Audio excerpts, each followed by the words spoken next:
one of the reasons that Deb and Mark and I did the Rare Wildflowers of Kentucky was that it was kind of a sequel to Kentucky's Last Great Places, in that the book is about conservation of natural resources.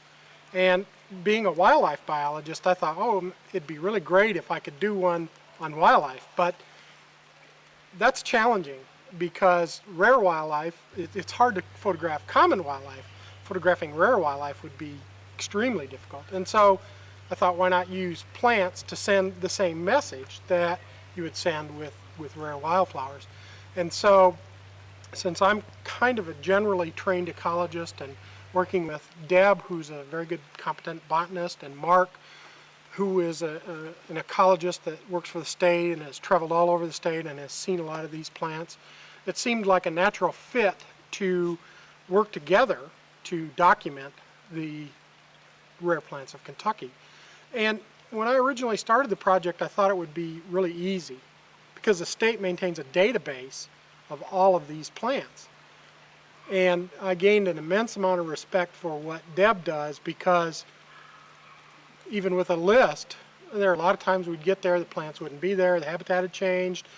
A lot of these plants only occur in one location. You'd miss the flowering time. And you know, one day when Deb and I were out looking for Blue Ridge catchfly, we visited a site where she had seen them. In the Danube Boone, there were 12 plants. We eventually found those. We only found 3 plants of the 12. The others were gone. They weren't in flower yet. So we checked 2 other sites, and those 2 other sites had been logged, and the plants were gone forever. So that was, you know, not a very good day. And it got worse because we drove over the hill and saw 30 acres of an invasive exotic plant called purple loosestrife that, you know, invasives are a real threat to the environment. So it was kind of a depressing day. Of course, I went back then 2 weeks later, and fortunately those 3 plants were in flower, and I was able to get an image for the book. So it was a tremendous challenge getting the images for the book.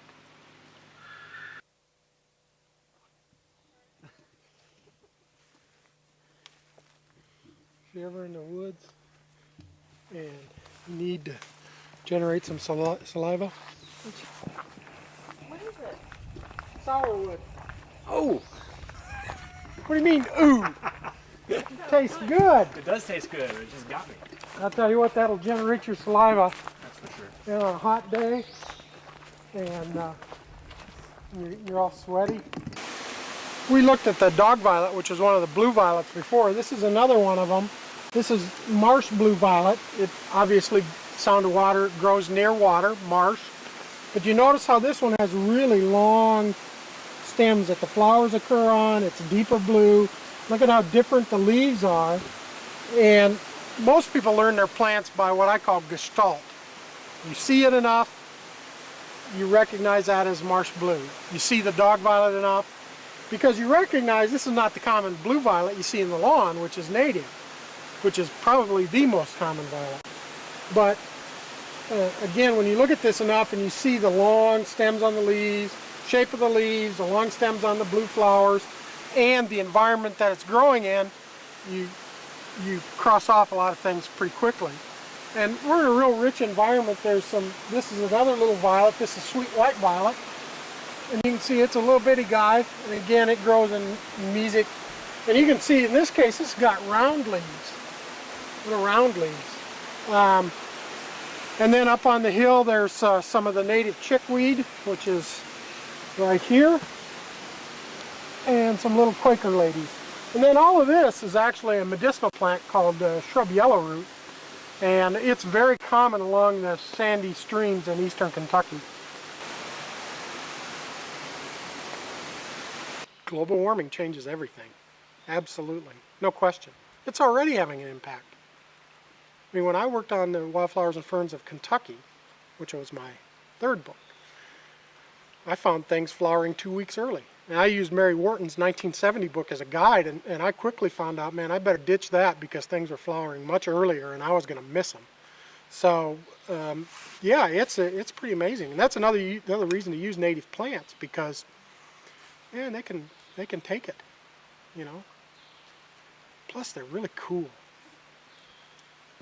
You know, even with wildflowers, I mean, you're looking at a Cornell study that saw 6 of 15 common wildflowers flowering 20 days early. Stanford had a study that showed 20% of all vascular plants will become extinct. You know, even in Kentucky, you know, these beautiful forests you see, you know, that's not the predicted type of habitat. We're going to have more pine oak savanna that you see in the south. It's going to be a big change for people. One of the ways that I accomplished some of the photography in the book was to grow some of these rare plants in my garden. And I think that's one thing that Kentuckians can do. Invasives now, invasive exotic plants, by and large now largely come from the horticultural industry. It's been estimated that 80% of the worst invasive species are horticultural introductions. And Kentuckians can buy a good many of them even today, and there's some on the horizon like Kogan grass that are absolutely horrible. And so, you know, as a homeowner, if you want to plant native things, you know, we have a number of good native plant nurseries where you can buy native plants. They're not any more difficult to grow than horticultural things. They may not have gigantic showy blooms, but if you plant them in drifts and clusters, they're every bit as lovely. And in fact, when I had my yard on Albemarle, I grew over 200 species of native wildflowers, and every year I would have 2 or 3 garden clubs come and look at it, and were very impressed with what they saw and how you could garden with natives. So I think it's something that if you can cut down on the use of invasives, because even when you buy a new house, it's going to come ready-made with probably 3 or 4 invasive exotic plants from the developer, because they're cheap, they're easy to grow, and for the most part they can live anywhere. But you know, native plants aren't that expensive. They aren't any more expensive than horticultural plants. They're just as easy to grow, and you know, they're a lot safer and better on the environment.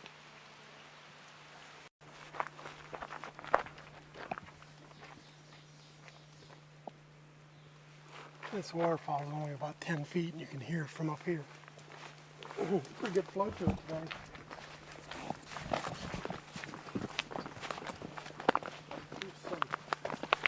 Ragwort in flower by Sarvis Juneberry, Amelanchier. You guys familiar with that? Serviceberry? Yeah. Yeah.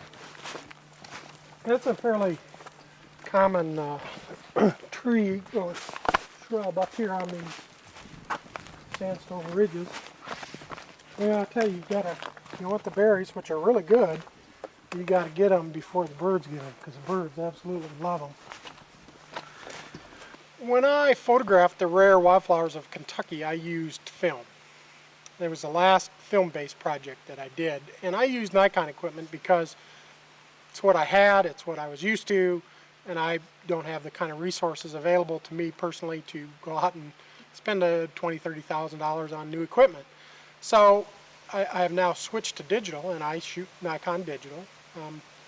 And I shoot a D200 camera, which is not a professional camera, but it's kind of high-end amateur. It does what I need it to do. It's a very durable camera. I actually have 2 bodies. My primary wildflower lens is Nikon's 200 macro. It's very sharp. I like it because it gives me extra working distance. But when I was working on the wildflower book, I used, for example, the image of the Kentucky lady slippers was taken with 500mm lens because I wanted to isolate the background and keep those flowers as the main subject. I also shot some with a very specialized kind of lens called a tilt shift lens. Nikon makes an 85 macro tilt shift. On those days when it was windy and I needed to get enough depth of field and needed to stop a flower, you know, that's kind of what I call a SYA lens. Not everybody can afford to pay $1,500 for a lens that you only use once or twice a year, but it was a really good thing for me because I did have to use it. But there were times when I even used a wide-angle lens. For example, I think the shot of 5 painted trilliums was taken with a wide-angle lens. So when I'm typically in the field, I've gotten older. For those people that, after they reach 5 decades, I used to carry a pack that weighed over 40 pounds. I carry, of course, a tripod is the critical element, and I carry a very big, sturdy one, although this is carbon fiber, so it reduces the weight. But I carry this big one because I needed something to hold my 500 in addition to the 200 macro. So, you know, this may be a bit of overkill, but this was always carried in my pack today. Typically when I go out, I carry one body, one flash, a 200 macro, a super wide angle, and a wide angle normal, and a polarizing filter, and that's pretty much it. And so, you know, I've really reduced the amount of weight that I carry. And, you know, we did about a 10-mile hike into some waterfalls this spring, and at the end of the day, I was really glad that I wasn't carrying 40 pounds because I probably wouldn't have made it back.